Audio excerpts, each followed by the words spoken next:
you were to stop working, imagine this to yourself. How long can you survive on your remaining savings? What I just asked you was the definition of wealth.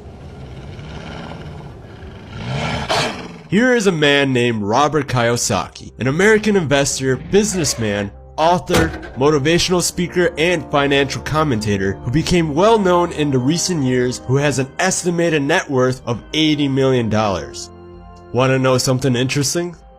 Huh? He wasn't raised in a wealthy background. In fact, his family was like most people who worked but didn't have the best financial education and oftentimes struggled with money. So then, how did Robert become rich today? Let's take a look as he explains in one of his bestsellers called Rich Dad, Poor Dad.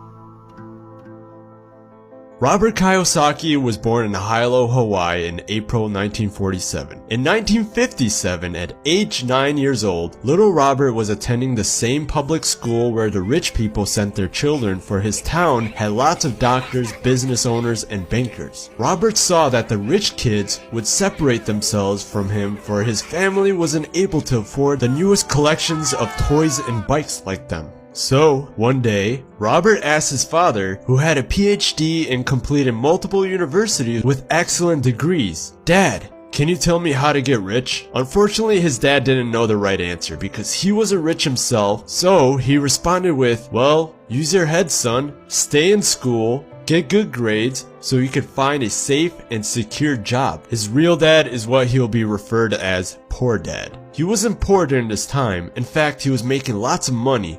But in the end, this man's financial life takes a turn for the worst. Now, little Robert has a friend named Mike, in which Mike's father would be referred as Rich Dad, who started mentoring Robert and his son Mike about how to really become rich. At this point in time, Rich Dad wasn't really rich yet, but soon became to be one of the wealthiest men in Hawaii. So then, what did Rich Dad teach Robert? Rich Dad poured a strong financial foundation into these kids' minds of many important principles. To start off, the first lesson you need to know is you must know the difference between an asset and a liability, and that you need to buy assets. If you want to be rich, this is all you really need to know and understand the most. You see, the rich acquire assets, and the poor and middle class acquire liabilities, but sometimes they think they are assets. The primary cause of financial struggle is simply not knowing the difference between an asset and a liability.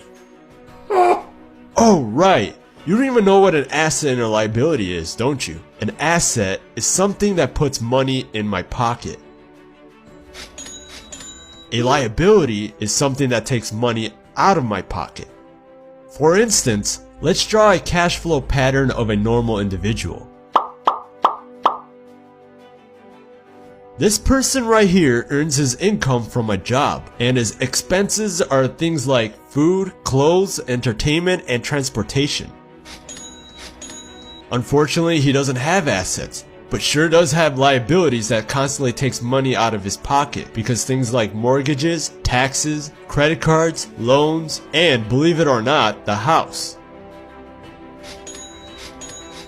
Now let's take a look how the cash flow pattern really works for the rich. Instead of looking to earn more money from their normal job as the only source of income, they buy and own assets that brings money into their pockets as a form of passive income. Passive income is something that earns money that doesn't require you to trade your time for it. So in other words, you would be earning money even as you're sleeping. Examples of assets are businesses that doesn't require your presence, stocks, bonds, mutual funds, income generating real estate, royalties, notes, and anything else that has value that produces income. As mentioned before, Poor Dad was making quite a lot of money from his job, but his expenses seemed to always keep up with his income, never allowing him to invest in assets. As a result, his liabilities such as his mortgages and credit card debts grew greater over time. And this is the fault of having income equals expense, and assets is less than liabilities. And sadly, this is what drove Poor Dad into debt.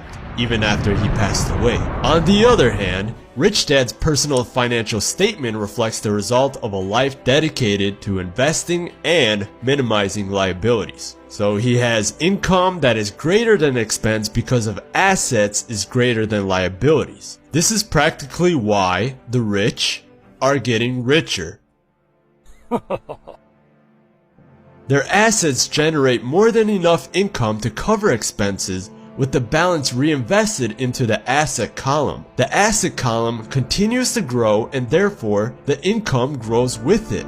You see, both dads worked hard, but they have opposing attitudes and thoughts. One dad recommended study hard so you can find a good company to work for. The other recommended study hard so you can find a good job to buy. One dad said, the reason I'm not rich is because I have kids. The other said, the reason I must be rich is because I have you kids. One said, when it comes to money, play it safe and don't take risk. The other said, learn to manage your risk. One said, I can't afford that. The other said, how can I afford that? Although both men had tremendous respect for education and learning, they disagreed in what they thought was important to learn. Robert learned from Rich Dad that the truth about the general population, their lives are run forever by two emotions, fear and greed, that keeps him stuck in a pattern of get up, go to work, pay bills, get up, go to work, and pay bills. Fear has him in this trap of working, earning money, working, earning money, and hoping fear will go away of not having money.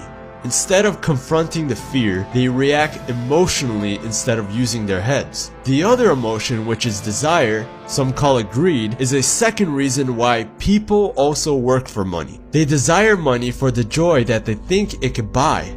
But the joy that the money brings is often short-lived and soon needs more money for more joy, more pleasure, more comfort, and more security.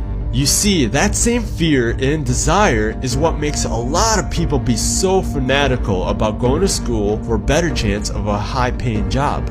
But don't be discouraged. An education and a job are important, but it won't exactly handle that fear. To handle that fear, you need to learn the power of money, not be afraid of it.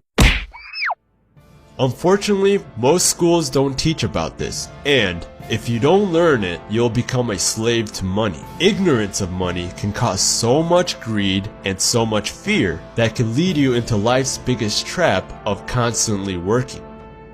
Rich Dad said, learn to use your emotions to think, not think with your emotions. Examples of emotional thinking are like, I need to get another job. I deserve a raise. I want this job because it is secured, instead of clearly thinking like, is there something I'm missing here?